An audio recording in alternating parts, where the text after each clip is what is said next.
Well, guys, today we're at a place that I drive by a lot on the freeway here in Austin. It's the Texas Military Forces Museum. And as you can see behind me, they've got quite the impressive display of tanks out here. Let's go start inside and check this place out. Here we are with John, one of the curators here at the Texas Military Forces Museum. He's going to tell us a little bit about it.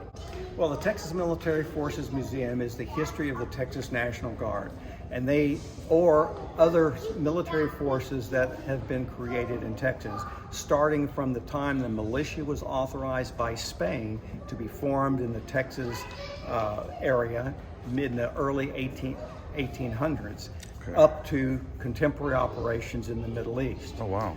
We have in this building 45,000 square feet of our various items that are part of our collection. This building itself is over 100 years old. It was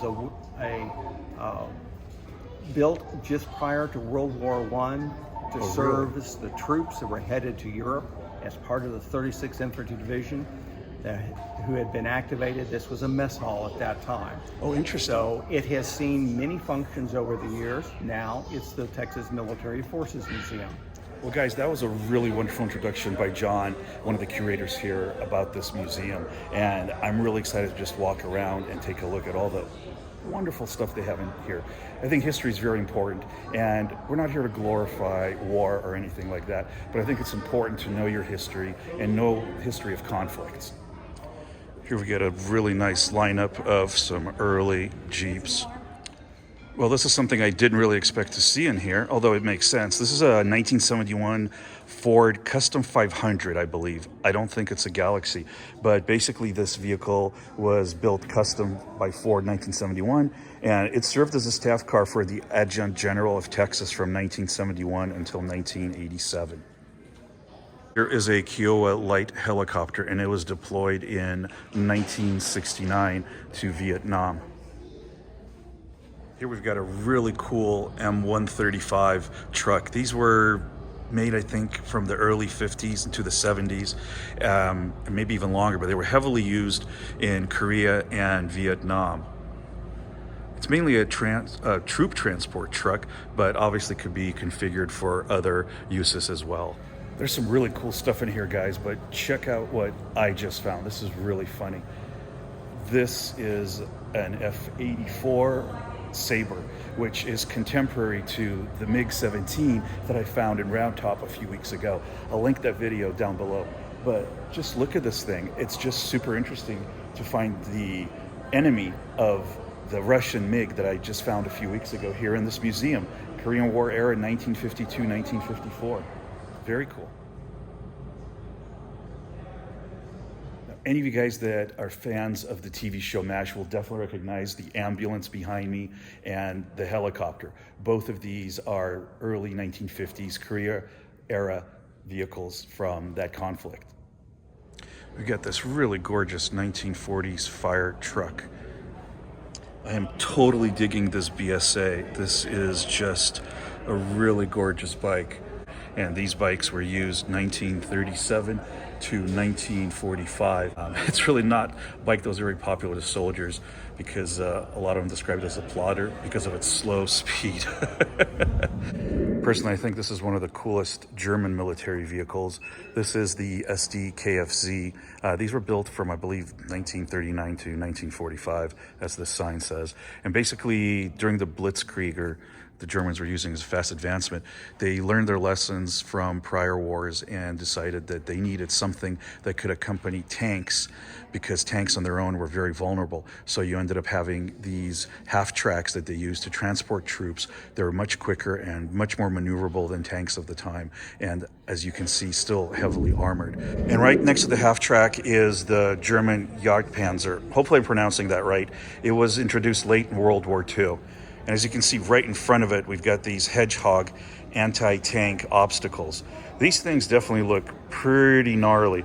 Now, this will definitely look very familiar to those of you that are Volkswagen aficionados. This is a Volkswagen Type 82, otherwise known as a Kubelwagen, and it definitely has all the makings of the VW thing, except the front end would not be as sloped. but this was one of the German military vehicles that Volkswagen had created for them.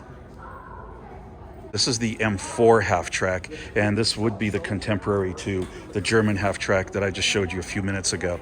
You can definitely compare the two and see a lot of the differences that they have, but the design overall is somewhat similar, although this one seems to be at least less heavily armored than the German version. What do you guys think? And of course, here we have the workhorse of the American Army during World War II, the M4A3 Sherman tank, which I'm sure you've all seen. But seeing one of these in person and seeing the size of it, it's just magnificent. I love the paint scheme on this M1902 3-inch field gun. I'm not sure why, it's just got some very interesting colors on it. This thing's quite a beast. Okay, this has got to be one of my favorite vehicles here so far, the Mudbug. It's a cargo carrier. Let's take a closer look at this thing. It's basically a light M29 Weasel. They're produced between 1942 and 1970. And this is just a cool little tracked little transporter. So if you guys do come down here, please keep in mind that the people working here are volunteers and the whole operation runs on donations. There is no admission fee, but I would implore you to make a donation to keep this place going so other people can come and check it out and enjoy it. Now, having been in the toy business for such a long time, I find this highly interesting. This is a wonderful dime store toy soldier collection. There's a lot of Man Oil, Wyandotte, what else we got here? Barclay, Gray, Iron. I wouldn't be surprised if there's some Britons in here as well, but these are just magnificent figures. Just a wonderful collection for everyone to be able to come and see. And those of you that collect military soldiers would really find this fascinating. Here we've got an M715 truck. This was built by Kaiser Jeep during the Vietnam War era. Those of you that are familiar with Jeeps will definitely recognize the outlines of this vehicle as that of a Jeep Gladiator. It's definitely a very cool looking vehicle, much more imposing than your everyday Jeep Gladiator. This room houses the 36th Infantry Division history from World War I through World War II. There are quite a few exhibits in here, and I would highly encourage you to come and check this out while you are walking through this museum. This is a really interesting place, and they've got some wonderful exhibits that start with World War I displays, as you can see here, and goes on from there. The level of detail in this diorama that they have in this room is just amazing. Whoever built this thing really paid attention and was a super skilled craftsman. Just look at all the buildings, the figures. Check out those little tanks. Just incredible. This definitely has the look of a German military bunker.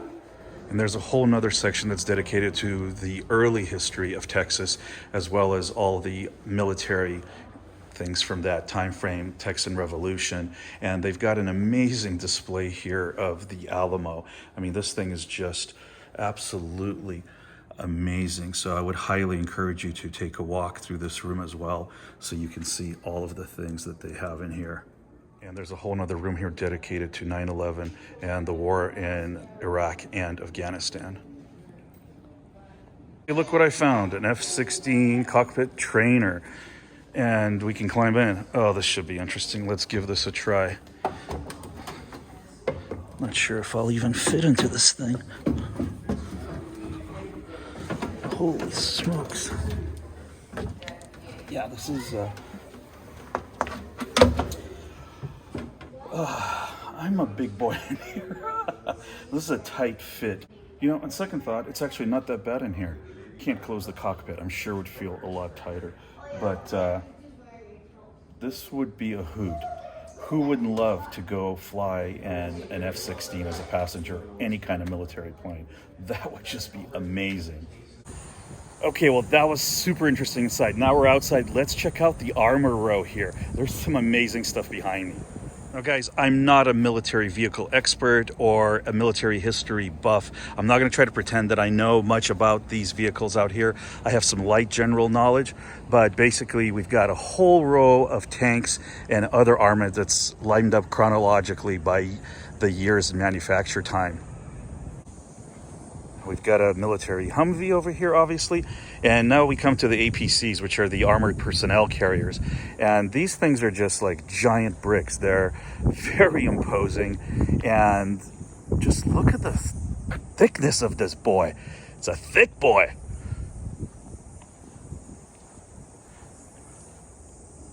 And here we've got some more CPC vehicles. I'm not sure what a CPC is. If any of you know, let me know in the comments down below. I mean, just look at all this amazing stuff they have over here. Such a collection. I mean, I realize this is a National Guard base and they're going to have some military equipment here, but obviously having it for display for people to come and see, that's really cool. And over here we've got a whole support vehicle section with bulldozers and some kind of maybe bridge layers. And check out that giant truck in the background. We're gonna have to go take a look at that thing. Okay, this thing is ridiculously giant. M919. I mean, I don't know if you can tell comparison. I am 6 foot tall and I'm now standing just here by the fender. It's a giant vehicle. You want the ultimate truck? Here you go. Might be a little thirsty on the gas. And last but definitely not least is the self-propelled gun section. These things are really fascinating. Well guys, that's going to do it for me here today at the Texas Military Forces Museum. I highly encourage you to come down here if you're interested in military history, if you're interested in military vehicles. Please don't forget to make a donation at this place. As you can see, I am starting to melt again because it's 98 degrees out. It's 12:30, so it's time for me to grab some lunch. So I just want to remind you guys, thanks for watching. Please like, subscribe, hit the bell so you get notified when I have new videos. And until I see you next time, please take care of yourselves. Bye.